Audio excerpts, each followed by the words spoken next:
And with that sip of water in the background, the Foley, it is Wednesday, January 13th, 2021. For some of us, that's Erik and I.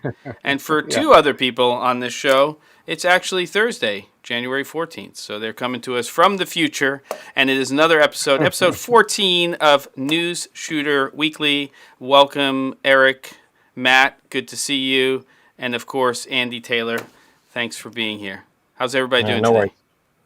Thanks for having me. Doing great. You're good. It's a new year, started off a little bit rocky over here in this side of the pond, but it's all right. Hey, we're all healthy. We're alive. We're breathing. We're kicking. What's a civil war between friends? It is, what are you going to do? It is I forgot, it is our first episode of the year, so we're all back. Yeah. We talked about doing it last week, but I think somebody wasn't available. We decided let's just all come back together and keep this format where we have a guest on who is in the industry, who's working and doing great things, and that today is Andy Taylor. So thank you, Andy, for spending the time with us. Thank you for getting on the motorway and driving back 4+ hours to race back to set up for the show, which is huge. You just came back from a shoot. So welcome. I just made it. Yeah. Thank you. We've had no COVID here today. I think the whole country is zero COVID community transmission today. So we're pretty happy about that. Yeah, well, we are making up for it over here. We're making up for it over here in the United States. So whatever numbers you don't have, we're taking on the extras. Okay, that's the way it works over here in the United States of America. So I'm gonna actually turn this over, as I always do, to Matt and Erik. And Matt, I think I'm going to have you start up the conversation with Andy. We want to jump right into it. Andy is a cinematographer. He's based in Australia. He's been in the industry for a long time. He's an ACS member, and he does fantastic work. So let's get into his career and find out more about what he does. Okay? You're up, Matt. It's your job. Yeah, I'm really happy to have Andy on this week. Andy has been somewhat of a mentor and someone that I've looked up to for a long time in the industry. I've known him for a long time, and he's one of those guys that I think everybody who ever worked in news, current affairs, documentaries aspired to be like coming through the ranks in Australia. If you are in Australia, you would definitely know who he is if you work in this industry. So I was really happy to have him on this week because he's got a wealth of knowledge and experience. So thank you, Andy. And I just wanted to start off asking you, how did you actually get into the industry? How did it all start for you? Well, I think I started pretty much the same way you started, which was, coming in from pretty much straight out of school. And I did a course at TAFE, which is like a technical college in Sydney, which you kind of had to do. This is 1980, in the mid 80s. So you had to do the TAFE course to get into the ABC, which is the Australian Broadcasting Corporation, which is the government run broadcaster here, much like, in fact, almost identical to the BBC. So I was desperate I'd watched a couple of films and I'd seen, news crews floating around doing things, and it looked like a cool job when I was younger. So I started this course at TAFE. Eventually, a couple of years out of school, I got a job as a studio cameraman at the ABC, which was, basically standing behind a PED with the director in your ear telling you how to frame, and all you had to do really was focus and pan and tilt and maybe move the PED a little bit. So picture composition and focus were sort of How old were you at this time when you first started? How old were you? Look, I went to TAFE straight out of school, so I was like, 18 or 19. I think I was about 20 by the time I started at the ABC. I got a job there. I applied for lots of jobs around the place as cleaners and storemen and things I wasn't really interested in, just to get a foot in the door. And that's what it's all about, really, a foot in the door. I know a lot of guys, here at the Shoot News in Sydney, a lot of them started in the mail room or as work experience kids, and they just hang around long enough and you become part of the furniture. So you've got to be persistent, and you've got to, keep hassling the person that can, give you that job in management, I guess. So, as a studio cameraman for a couple of years, and I was desperate to get out in the field and shoot in the cine camera department at the ABC. Then we used to have at least 30 crews. Half of them were film, and the other half were when tube Betacams were just starting in about 1980, 88, give or take 89. So I was offered either a full-time news camera job shooting on tube Betacams, or I could be a film camera assistant. And at that time, film was beginning to look like it was fading away. There was still a lot of really experienced film cameramen there, and I didn't think I was going to get a camera position shooting film for if at all, and I'd end up back shooting tape anyway. And it was considered a bit of a film was up here, and if you shot videotape, you weren't quite as cool, I don't think. But I started shooting news at the ABC here around Sydney for a while. My first overseas trip was to Gallipoli, which is where the Australians are probably the most famous Australian World War I battle happened. It was the 70th anniversary there, and I was sent over to shoot news, and then ended up making a documentary out of that. I loved it. It was on the first Betacam SP that was out, and I came back and I loved it so much I started applying for overseas positions. So the ABC in those days had around about 12 foreign postings for cameramen. So you'd apply as an Australian-based cameraman for a job in one of the bureaus, and I applied for London, missed out, and I applied for Moscow in 1992. I got that job, and I'd previously spent 3 months before. What helped me get to that position was I'd spent 3 months covering the first Gulf War, which is basically 30 years ago, probably next week, I think. I spent 3 months covering Israel, Saudi Arabia, Kuwait. We went into Kuwait with the Americans when they liberated Kuwait City, and kind of went up into Baghdad there. We stumbled across a highway to hell, which I don't know if you remember, was this sort of massive battlefield with hundreds and hundreds of tanks and cars all blown up, and it was basically the poor old Iraqi army trying to withdraw back to Baghdad, now blown to smithereens. So 3 months of that, came home, basically got the Moscow job straight away. Ended up over in Moscow with a radio and a TV correspondent, and we were, basically kind of living in this little apartment with an edit suite. It was tape to tape. I had to shoot, edit, and it was daily news. And the time zone was not fantastic, because we were feeding it to get it back for the bulletin here, in the evening bulletin. In Australia, we were feeding it 1 or 2 in the morning, so we'd work all day and then edit until at least midnight. We travelled to Afghanistan, Mongolia, all around the Baltic states, up to Siberia. We had a great time, and it was a really good time to be there. It just, the Soviet Union had just broken up. I was there when there was a coup. Rebels attacked the Parliament building, and the Russian tanks fired. I don't know, you probably remember the Russian tanks were firing at the Parliament building, which dragged on for a day and a night, ending at the TV station, where the rebels tried to attack the TV station, firing RPGs and driving buses through the front doors. And I was standing there with your British viewers will probably will have heard of legendary British cameraman, used to do a lot of combat stuff. I was standing there talking to Rory, and they fired an RPG through the window of the TV station, and without knowing, without anyone knowing, there were about 500 elite policemen inside the building who just opened up. And I remember having a flak jacket on, and Rory ran straight towards the shooting, and he was shot and killed, unfortunately. And I just hit the deck. I remember just lying on the floor, terrified, until the shooting died off. They were crazy times working in the former Soviet Union in those days. So from Moscow, I went to the London Bureau, covering the Middle East, Africa, Europe. The Balkans was still happening, the war in the former Yugoslavia. Northern Ireland was still a bit dodgy, but I was there for a couple of years, loved that. We had 2 crews there, 2 soundos. We had a soundo each. We had a full-time editor, so it was a lot easier, with a much bigger bureau.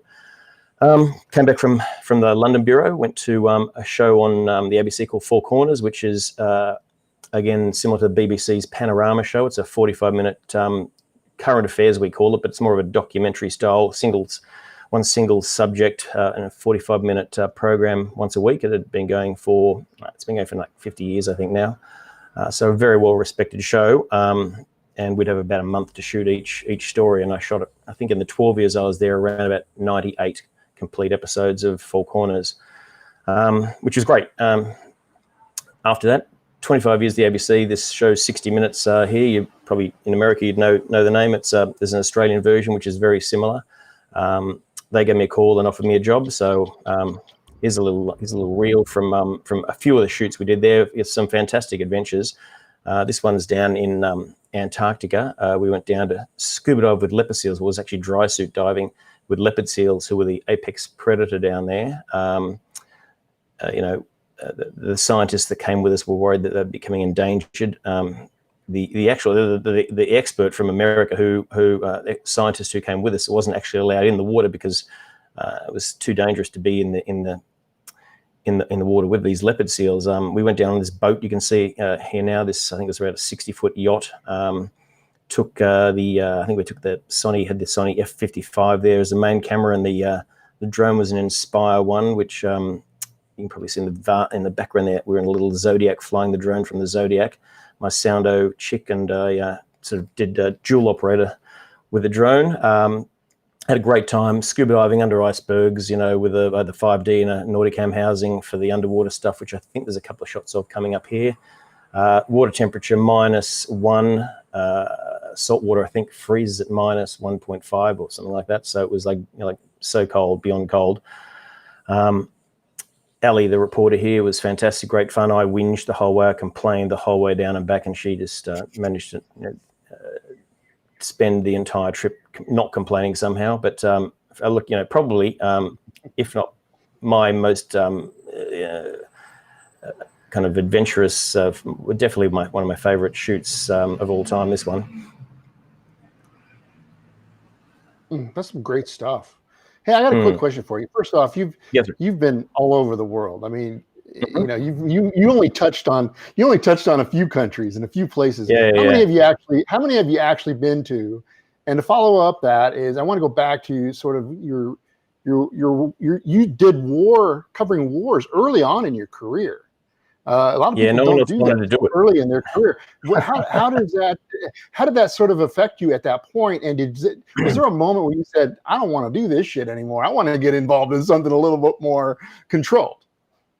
Well, I did kind of enjoy it, and seems a bit silly and a stupid thing to say, but you begin to feel like you're a little bit bulletproof. And to be honest, I've done nowhere near as many wars or dodgy places as some of my mates here in Australia, and I know overseas, who did a lot of, especially Iraq and Bosnia. Though I was lucky. The shows I worked on, we'd go in, we'd spend a week or maybe 2 shooting, and then come out. I was never embedded with anyone who was doing anything ridiculous. I did a couple of embeds with the Australian Army in Afghanistan and Iraq, but you felt safe with them. I didn't, go out and do crazy things. And so my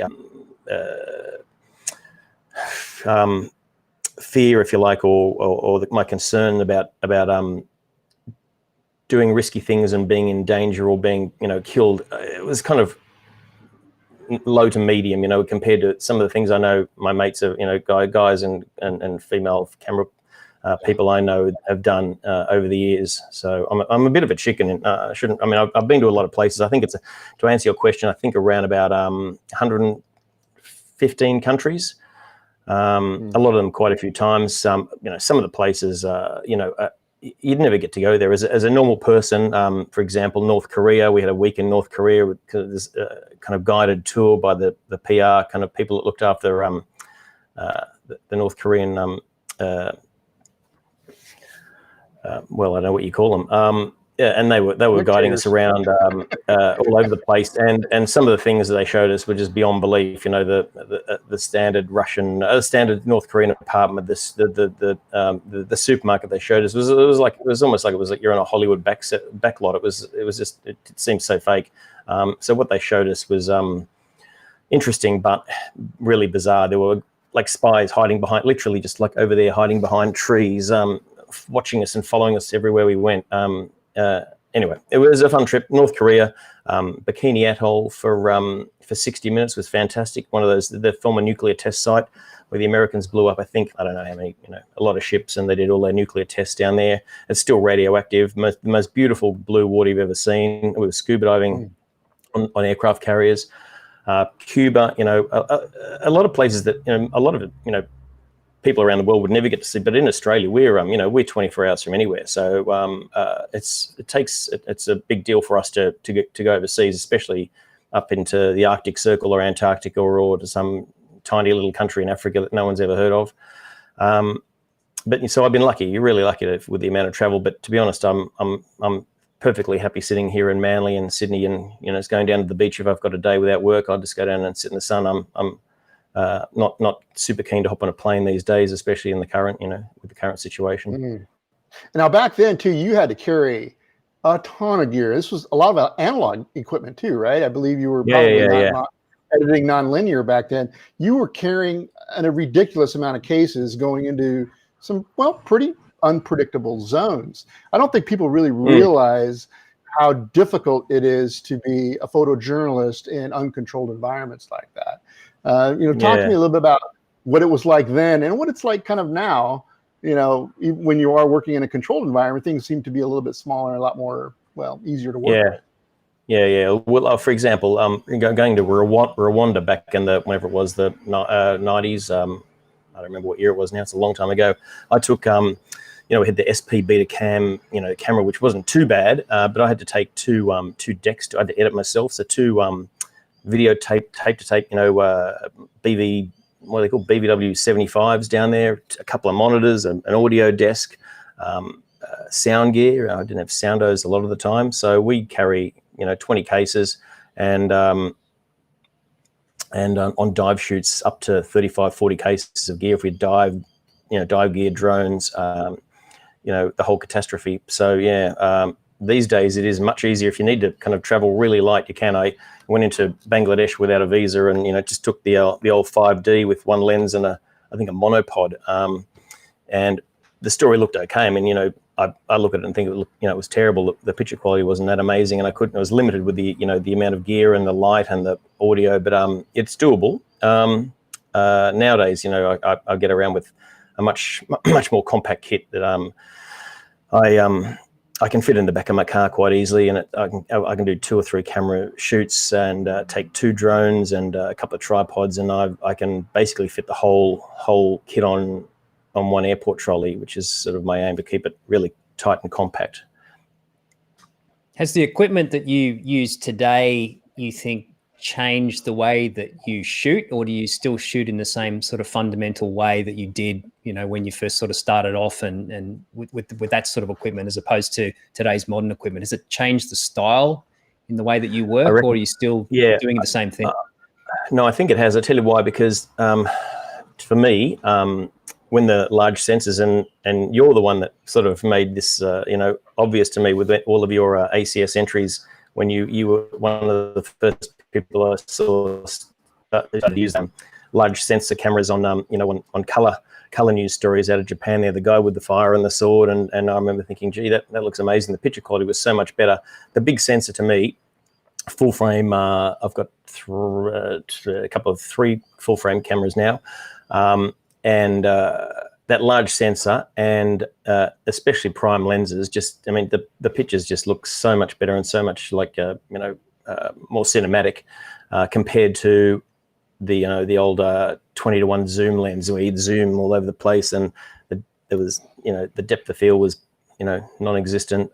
So now to the small camera, big sensor, I sit on a 50mm prime a lot of the time now. Barely take it off, and zoom with my legs off. If I want a tight shot, walk in, walk out for a wide. I've got about a dozen lenses, but I would say 80% of my work now, which is mainly kind of documentaries. It's probably 70-80% documentary work, a little bit of corporate work, and promos for some of the networks here. The bulk of it I shoot on the 50mm prime, hardly ever zoom. In fact, I kind of have a bit of a rule about not zooming. And you're an Andy, old school guy, but you've actually adopted, autofocus for some of your work as well. Yeah, talk to us about I do use it if I have to. So I've got all my cameras are all Canon now. I've had all the Sonys from the Tube Betacam, SP, Digibeta XD Cam. I've either owned them or used them. The F5 and F55 at 60 minutes, and love them all. But I just love the autofocus and the facial object eye recognition on the Canon cameras I use is fantastic, because what happened was at 60 minutes we used to, on film, for example, they'd have one camera shooting the talent, and at the end of the interview you'd turn that camera around and shoot the reverse angle of the reporter and get them to repeat some questions. The 5D came along, and all of a sudden, let's put that camera on the reporter so we don't have to repeat the questions, which automatically turned it like a 2-camera shoot, but still one cameraman.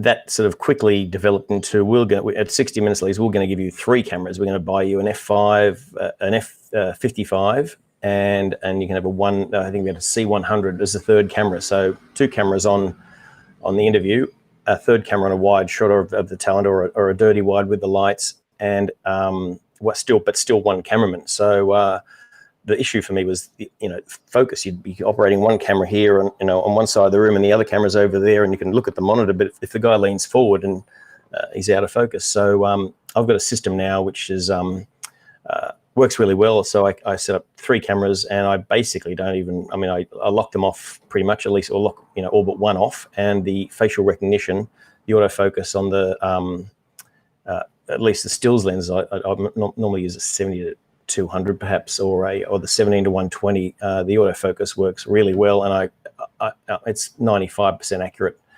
So I'm fairly confident that the shot's going to be in focus, and if not, I've got the other bloody, that 3 or 4 other angles that they can cut to. Nice. Thinking about a C70 to add to that kit?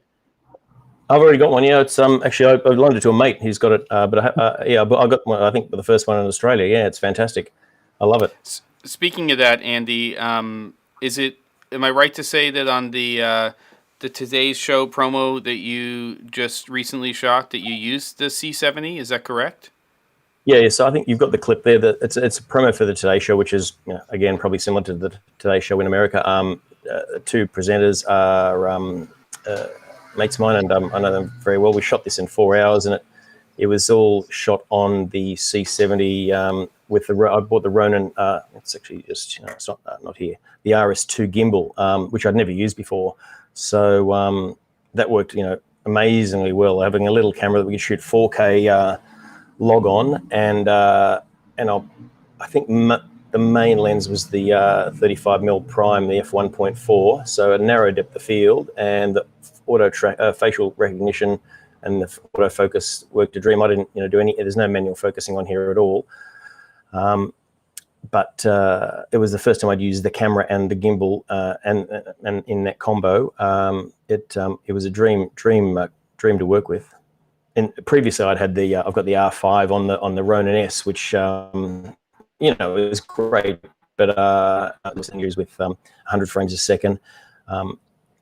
But this having a tiny cinema camera like the C70, and being able to do everything that the C500 does, apart from the slightly larger sensor, really good.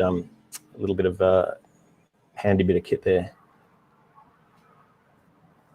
Do you think, going back, if you look over your career, having to start off and going to bureaus and having to do a lot of the stuff yourself has sort of helped you in terms of how you shoot, because you did actually have to edit initially, and you didn't have sound recorders a lot of the time, and you had to do a lot of the stuff yourself and think on your feet very quickly.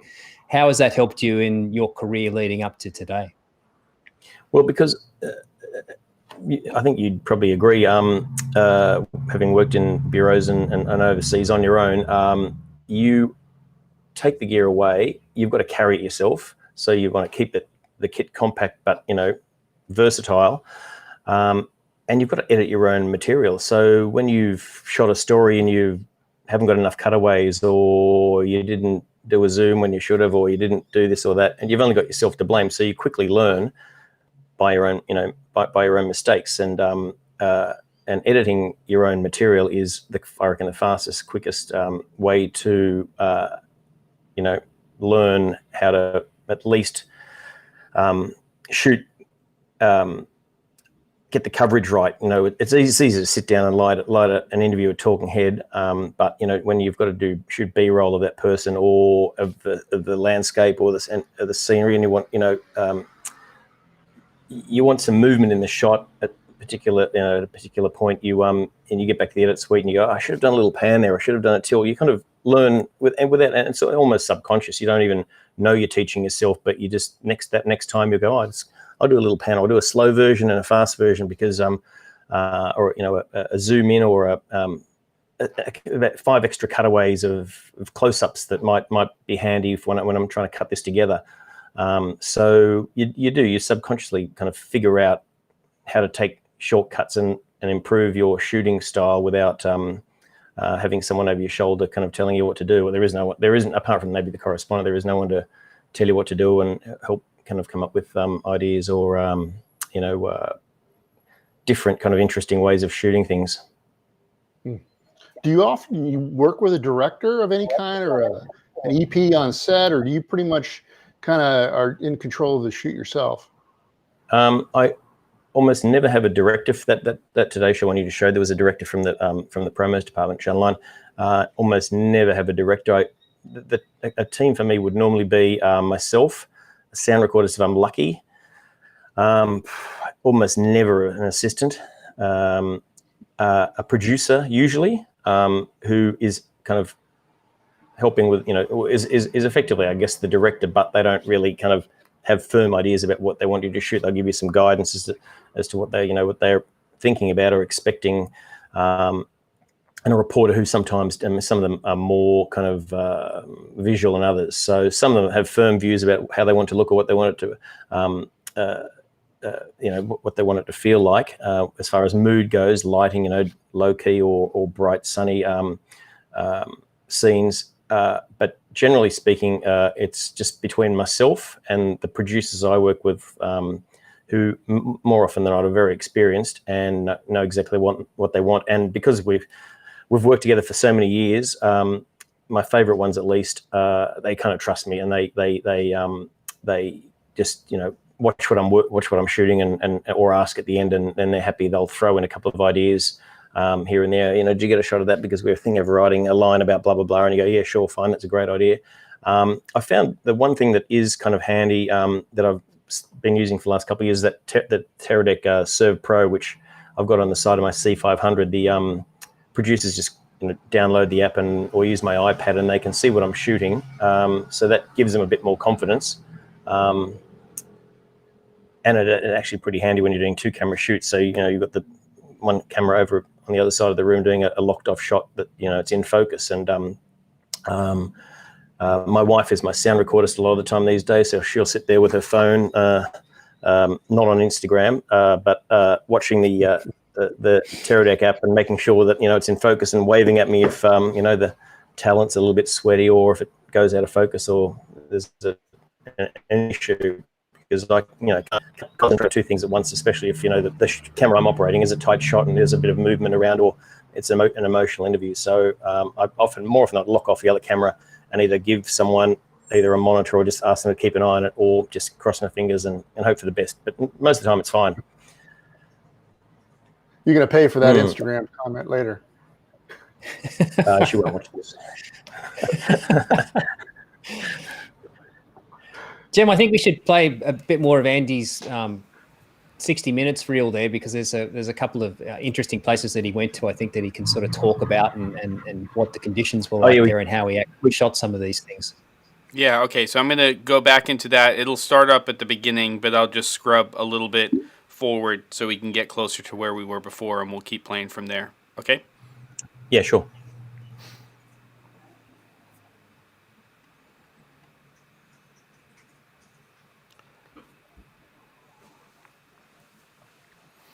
So tell us about this, Andy. I know we're still on some of the other stuff, but now we're getting into some so this stuff. I think there's 4 different stories here. I've just compiled, done a very rough compile of some of prettier pictures in these stories. This is a trip up to Everest Base Camp. There's an American lady who lives up in, she's normally based in Yellowstone, I think, and her name's Lulu, and she sets up during the climbing season this Everest Base Camp ER, let's say a little mini kind of field hospital where she looks after the people who come off the mountain who either suffering from one thing or another. We carried up, A, because we had to acclimatise, and B, because there's no other way of getting there, really. We carried, I think this is XD cam from memory. I'm pretty sure this is XD cam, just with one lens, and we were filming, the ER as people were ferried down from, by helicopter here to the that little tent you saw earlier is the ER tent with this guy Michael Usher, who was the reporter. Done a lot of work with him. Again, when you work with these people for a while, and this is another example. Ali here, you'll see in a second, abseiling into a volcano in Vanuatu. I've done, I don't even know, like a couple of hundred shoots with both of these guys, and most of the other reporters at 60 Minutes. You just get to know each other so well. We spend more time with the sound recorders and the producers and the reporters than we do with our partners normally. So and we travel around the world for 60 Minutes, 3 or 4, 5, 6 weeks at a time. It's more than one story. Normally a around the world trip. This is a great shoot. This is Betacam. It might have been, it could have been XD as well. This is the Crystal Caves in Chihuahua in Mexico, which was this cave that was discovered in this mine a few years ago. I think Nat Geo were allowed in. I think we're the only other crew that, as far as I know, that ever went in there, and it's 50 degrees Celsius. I'm not sure what that is in Fahrenheit, and it's like 98% humidity. So it was like walking into an oven, and we could spend about 5 to 10 minutes max in there without literally beginning to cook. We had these two guys, one's a geologist and the other guy's a doctor, an emergency doctor who was looking after us, and we just went crawling around this cave system, which is probably the size of a decent football field. And I, of course, had to carry the gear in. It was so hot with the tripod. I lit it with either torches or I threw a couple of LED panels in back in the day when they were, a fairly new thing. The camera, surprisingly, I'd leave it inside there for 10 minutes before we went into film, just so it acclimatise and the lens defogged. But everything went pretty well. And just like one of those places that you would never, as a normal person, and no matter how much money you threw at someone, you'd never get to go and see have these experiences and see these amazing places. So, really lucky and really privileged to have been able to travel there and gain access. It was, I think they did spend at least a year or two negotiating access into this mine, which is about a kilometre or two beneath the surface. Amazing. Yeah. And just to translate for the Yankees out there, a torch is a flashlight. So there you go. Oh, is it? Sorry. Lit with torches means a flashlight. So there you go. Yep. It's part of my job. Translator. Pardon me. And I think, pardon me, I'm just coughing. Fit here. So the final clip on. Yeah, let me get to that for you. Yeah, I'm just going to get to that final one that you have in here. Is that here? Are we in that? Yeah, we're in that now. Yeah. So this is basically another 60-minute story.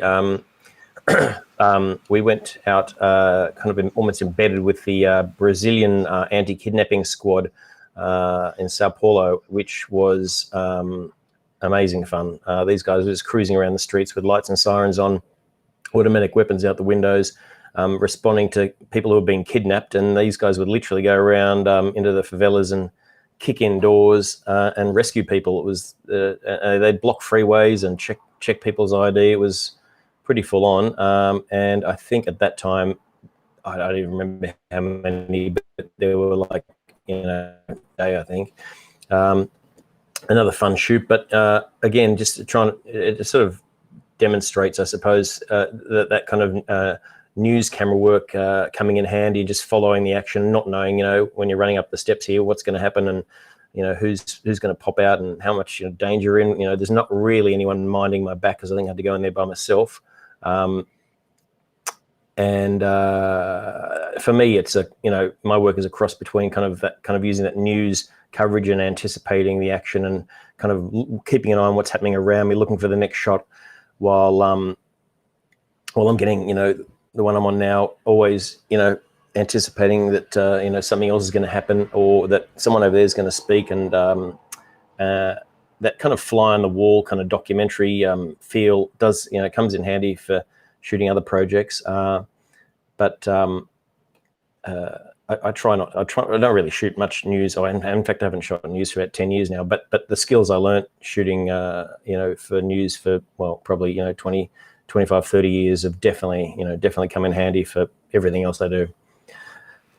I think one of the key things you said there was anticipating shots, because I have a news background, and I cannot tell you, I completely agree with what you said, that really does set sort of something in me every time I'm out shooting. I can find shots a heck of a lot faster than someone that was more classically trained, that doesn't really have that background. Shooting news, you got to see the next shot before it even happens. I mean, you're thinking about sequencing, you're thinking about things you can't control, this environment, and to be able to, first not get, pushed over or knocked in the back of the head. So you have to have that anticipation of what's happening around you in active areas. But again, I stress how important that sort of live kind of environment really does. It's a great tool to have for anyone that's working in production, to have that background. I think it's an asset that a lot of people don't understand, or they just don't know. Well, you're not only looking around for the next shot, but literally having eyes in the back of your head. And I mean, you stand outside a courthouse, and all sorts of people rock up and ask what you're doing. There's plenty of weird people who just have a go at you for no reason. I know a lot of crews that have been attacked. You guys would as well. There's a guy, Australian bloke, DC, who I remember in Tahiti years ago, there were riots there, and he panned his camera around just as someone aimed at his head with a machete, and the camera took the machete. But, you've just got to be so careful. I mean, I've been in a lot of dodgy situations where people are not happy to see a camera. Northern Ireland, I remember them grabbing the gear and wanting to throw it on a bonfire and getting spat at and, punched and kicked and shot at. In the Middle East, I mean, I lost count of how many times we were, we were shot at or terrified because we were TV crews. But I think back in those days, I think the one thing that kept me kind of going and not, being like completely terrified was that, as Australians, we were kind of considered by everyone to be fairly, neutral. No matter where we went, as soon as you said you're from Australia, someone that there knew had a relative in Sydney or Melbourne, and it was a good icebreaker. And I think people were fairly, happy to see us most of the time. So Andy, from your background, which clearly started in a lot of ways in news and documentary style and that type of production, how is that in the long term informed and sort of guided you as far as your lighting and your approach to lighting? Because I'm sure you're working with a lot of natural light, and of course our fixtures have changed a lot over the years. But what's your, and has it, I guess the question is, when you started out, what was sort of your approach to lighting, and how has that evolved over the years? And what's the difference now? So when I first started as a studio cameraman, there was this, like, you're in the studio, and there were like hundreds of lights hanging from the battens in the ceiling. And I mean, I paid attention. I was like interested in how would light, a multi-camera shoot in a studio, but I didn't kind of get it. And I'd done lighting. I've done lighting courses at the Australian Film and Television School with guys like Russell Boyd and Dean Semler and Peter James, who have all kind of almost they're all Academy Award winning cinematographers. So I have always been interested in lighting. I think it is the most important thing, apart from knowing your gear inside it out.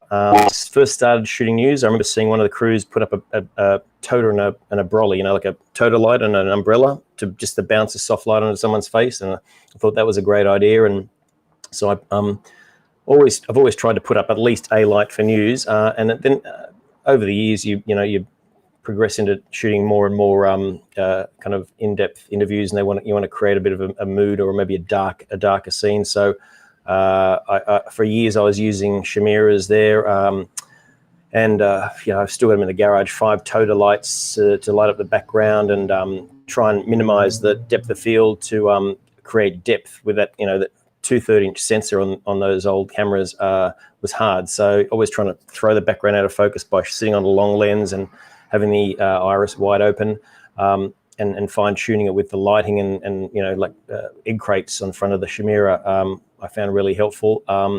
So I kind of, had this sort of almost like this formula, and I do the same thing every time. Then LEDs came along and I started using them, and lights sprayed everywhere. And so I guess what I'm saying is that my approach has changed, over the years, depending on the technology. Much like cameras, the sensor and the lenses being not so much a better quality, but they're actually a fair bit cheaper.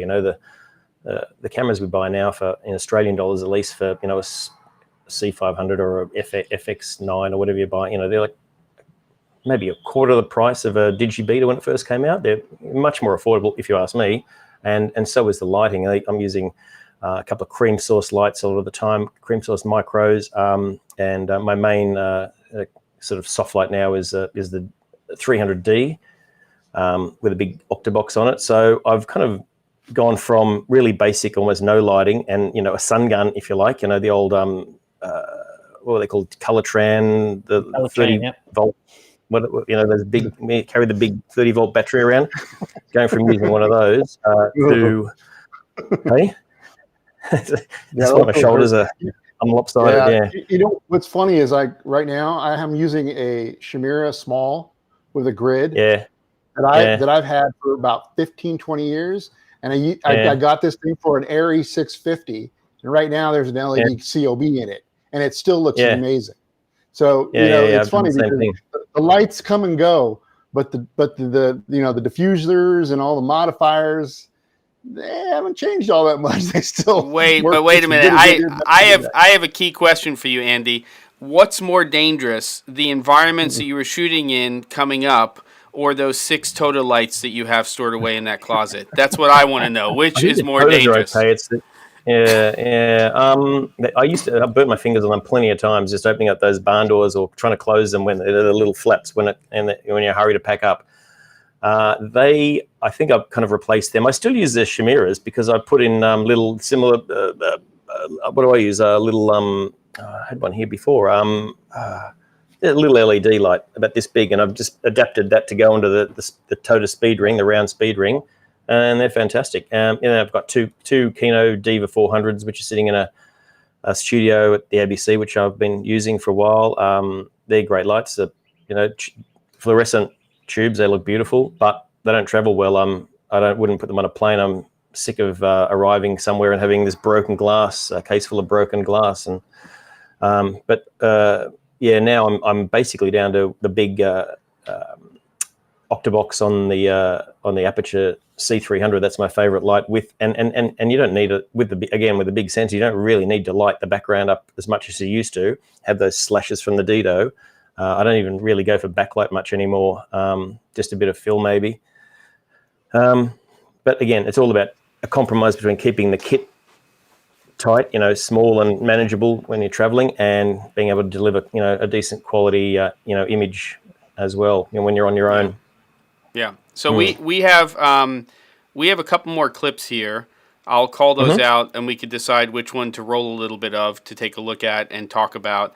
And then I'd like to wrap up the show talking to you a little bit, if you don't mind, about the wave camera, because you have some footage that you've sent over to us, and you do have one with you. I've got the last post, the Keith Payne one, and then Murder Uncovered. Which one do you think we should roll on a little bit? Which one would you like to talk about? The last post is, I think it's only a minute or so. It's really just an example of, it's the opening scene for a documentary I shot last year. Keith Payne, he's this legendary Australian soldier from Vietnam. He's the most highly decorated soldier in Australia. He's 86 years old, I think. And it's just a very quick opportunity in the Cinematography in Sydney here to shoot him during the last post, which was being played on a violin. I'll let you listen to the music because it's amazing.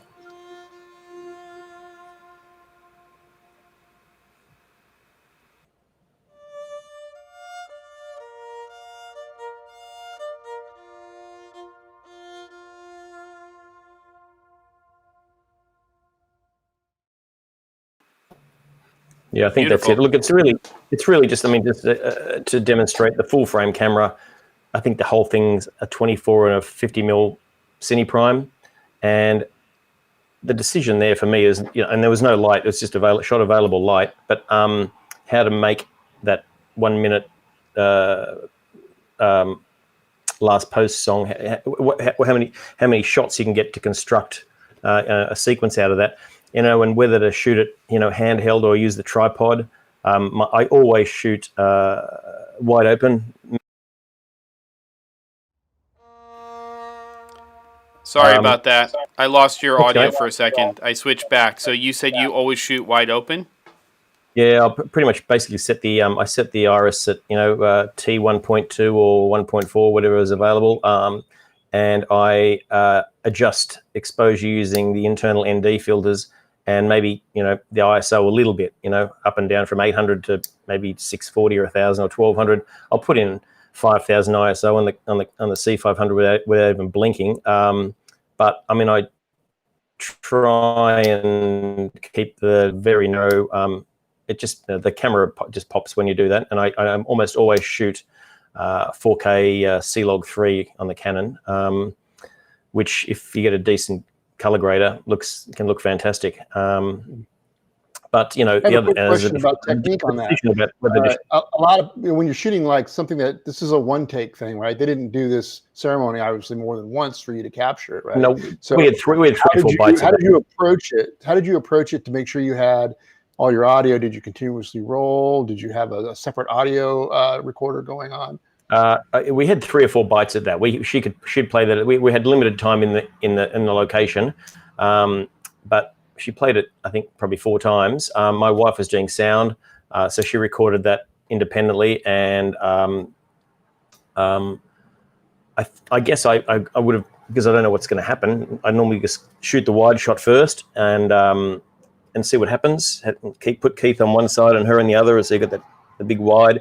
And then go for the detail, which obviously is the violin, the flame, his eyes, his face, his fingers, the Victoria Cross, the medal, which is the highest honour that a soldier can receive in Australia.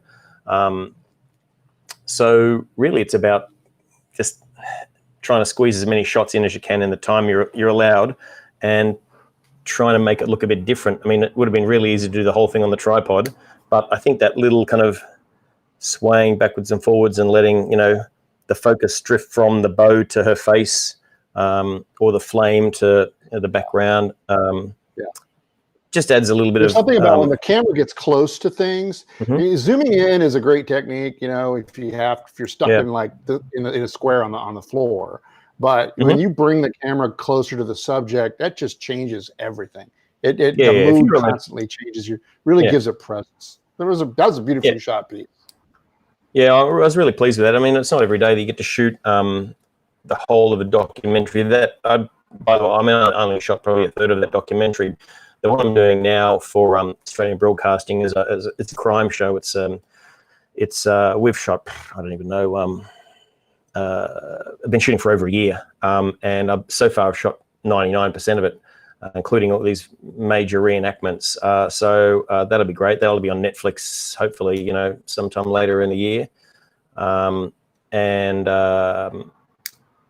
being able to shoot a project from, beginning to end is unreal. Just so that you kind of have that ownership of the entire show when it's, put to air. Do you find you're getting less time to do things these days than you used to? Do you think, in general, things are being hurried up and you're getting less time in locations to make things happen? You never have enough time, really. I mean, you never have as much as you want, and it's always arrive, to the production people. Oh, this is not what I thought it would look like, and so they'll stop and have a discussion for, chew into the time you could be shooting. So everything's done in a rush, and that's okay. I don't mind, and it's all about just in your head constructing those shots and kind of thinking like the editor, like as I used to have to do back in the news days, thinking like the editor, and just when you're on that one shot of the violin, thinking there's another one over there, another one over there. So you automatically, like, you just move from one shot to the other as soon as you've got enough, and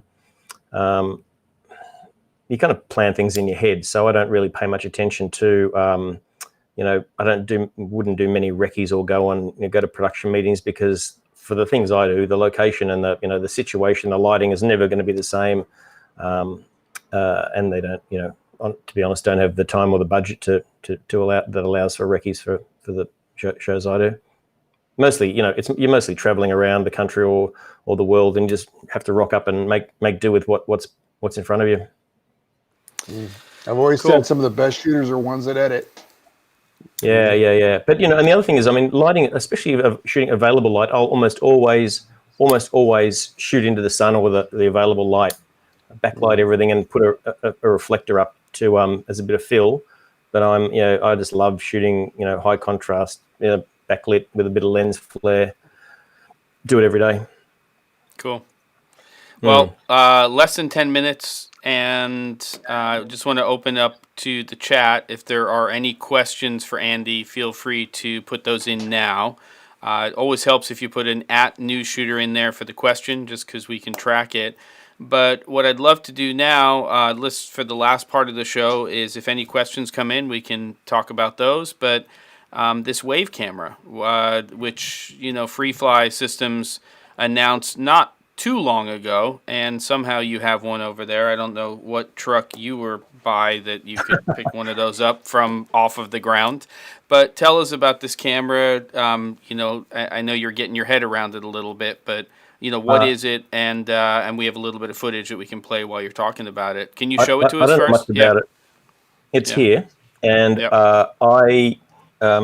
long story short, came home after a few too many beers one night, and saw an ad for this thing, and I was like, I think on the free flow, Instagram perhaps, and I thought that's pretty good. It's like $10,000, and I just ordered it, put my Amex card down, and I think at that stage, I think I just got the second batch, which I think the first batch was 10 cameras, the second batch was another 20, and they were hoping to deliver them by last December, which is when mine turned up. I didn't take into account post beers that 10,000 American dollars is like 20,000 Australian dollars, or that I have to pay import duty or buy a Metabones adapter. So it's cost me about twice as much as I thought it would, which is fine. It's a good camera. I just love Andy. Oh my goodness! I just love that you're not the only person who just orders shit because they've been drinking too much sometimes, because occasionally it happens, yes. I had to delete the B&H app from my phone because I'd sit in the pub thinking, I need that. So look, I ordered it, and it turned up, and it came in this great little Pelican, custom foam Pelican, and I've been emailing the guys at FreeFly, and they've been very helpful. Basically, I went out and did a few test shots, which you've got there, and I think I made a few mistakes. I wanted to do some macro stuff. I was trying to find things that that would look good in slow-mo, and all of these are 1440 frames a second, give or take, because what you do is you adjust the you either choose 2K or 4K, and then you adjust the frame rate. And I just went for the maximum in 2K, which is 1440. Or I might have knocked it. You can see the black at the top and the bottom there. But I also I think I overexposed a little bit. There's a fair bit of detail in the blacks there, which I and the highlights are blown out there. You'll see it on the flame here, and also there's some guys surfing. You'll see it in the waves. But the exposure seems to be really critical, and setting the shutter, which is one of the other options before you roll. You can see a little horizontal bar right through the middle of these shots. And I just, without even thinking, set it to 180-degree shutter. But you've got to use the shutter almost like, I think, like when you adjust clear scan when you're shooting a computer monitor that's flickering. So I've got to get my head around that. This is, again, 1440 roughly frames per second. It's probably too slow, and I think next time I try it, I'll shoot 4K. It does 430 frames in 4K. Again, the exposure is not bad here. The problem I had here is that I used my 400mm Canon f1.2, super telephoto, and with this camera, there's no sort of physical connection between the camera, the lens mount, and the lens. So you've got to basically adjust the aperture of the lens if you're not using a prime somehow. So I had to keep flicking the 400mm back from my 1D onto this until I got to roughly, I think it was f22, where the exposure is about right. Within the camera, there's no other way apart from the shutter of adjusting the, or maybe perhaps using NDs. No other way of adjusting the aperture to get it correct. So you see the waves in the background there. No electronic contacts on the mount at all. No contacts, or is it just not active? No. It just comes with an internal battery. You can also run it off DTAP. It comes with a DTAP cable. It comes with either a 1 terabyte or a 2 terabyte internal drive, which will allow you to record 35 minutes of video. But there are no other options for controlling a lens. So I'm using, for example, this shot of the flames here. I'm using my Cine primes. I think it's a maybe an 85mm prime there, and I've got this little macro adapter, which Optics is an American brand, I think. Lindy Optics macro adapter goes on the front of the Cine prime, but the Cine prime at least allows you to critically adjust focus and exposure. I also had it hooked up with my Shogun's monitor on the back of the camera, and without glasses, I'm a little bit blind, so I probably should pay a bit more attention to. But again, these are just my initial tests, and the first day I got it. The reason I was so slow to kind of get my act together is because you need a PC to convert the WAV files into something that Premiere or Final Cut will allow you to import.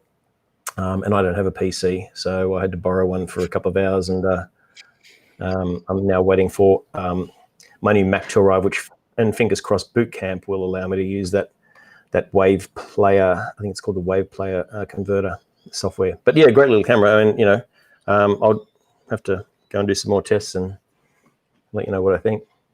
You need to drink some more beer, and then you'll find yourself a really good PC. Yeah. That's right. Yeah, exactly.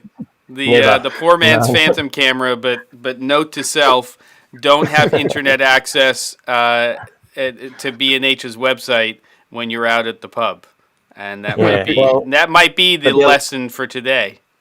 The other thing was they took American Express, which gave me a whole bunch of frequent flyer points, and I've got literally a million frequent flyer points, but I can't go anywhere, so that's no use to me. You fly around the world now with that one. That's ridiculous. Yeah. Andy, what do you really want to use it for? I mean, obviously, in the scheme of things, it's actually pretty inexpensive considering how expensive high-speed cameras are. I mean, do you have any thoughts, or do you just bought it because the beer was talking? I bought it for the same reason I bought my Leica, just because. Just because. It looks nice. It's black and it's metal. That's funny. Well, we've all done that at some point or another. And, well, mate, it's a beautiful little camera. And then the guys I've been messaging about, I've sent them some clips, and they've been very helpful. But I think it's a bit of a work in progress. I'm sure there is some Mac software coming out for it. They said in a little while. So and some firmware updates. So look, if you want to shoot high speed for less than a Phantom, yeah. So what are you on to next before we wrap this up? What is it that you're working on besides that long doc? That's nearly finished. I've also finished another one. I was shooting B camera for a mate of mine, Jules Lachlan, for a Nat Geo thing up in Byron Bay with Chris Hemsworth. That's out later in the year. I think that should be a good little fun project to watch. To be honest, most of my work comes in a day or two out, a week out, maybe 2 weeks max. So I play it by ear. I think I've got another couple of weeks on this ABC show, but next week I'm doing a couple of corporate days and some promos for Sky News, some green screen stuff. I basically don't say no to anything. I'll do anything except for reality TV. Okay, quick one. What's your favorite camera setup? What's your favorite camera setup? Like if you could say right now, right now.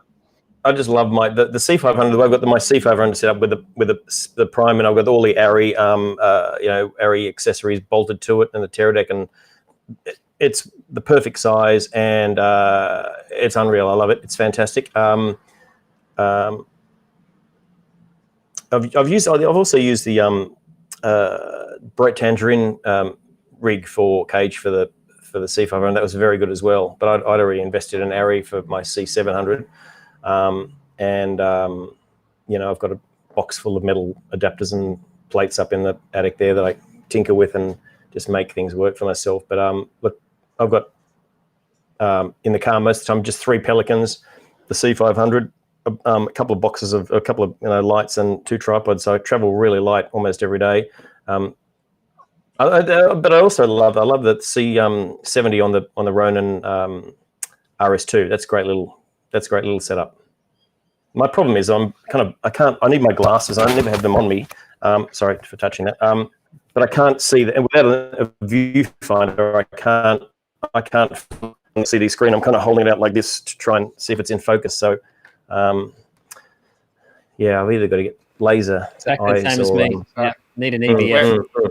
We're all there with you. We're all living in the same world. So I'm in denial. It's a C500 and 4 total lights, and you're done. 6 total lights. Exactly. Yeah. No lights. No, you don't need lights for the C500 and a prime. 6 pints of beer, and you're fine. I mean, I just love watching, like you guys and some of the other guys who post reviews online for camera gear. I love watching it. Some of the guys on Instagram are really. It's really interesting to see how other people do things. And you know what? I tinker with my gear almost every day, and I'm yet to perfect the perfect setup. And my Pelican cases are constantly I'm rearranging them. Like I did it yesterday, I think, putting that what's called Tetra Pak. Where you put the little dividers in the Pelicans and rearranging. In fact, if I can't sleep at night, I do it in my head to try and it's so boring. I try and get myself to sleep. I'll rearrange Pelicans in my head and put different lenses and cameras and. You need a vacation, my friend. Yeah. Yep. I'm going to the beach after this. Go do it. Again, thank you, Matt, for setting this up. Andy, for taking the time out to basically share, your knowledge and what you've been doing, and also give us a little insight to the fact that we're all pretty much cut from the same cloth, and that's what makes it fun. And yeah. And anything else, Matt, Erik? But I think it's time for us to wrap this up. Let Andy get to the beach.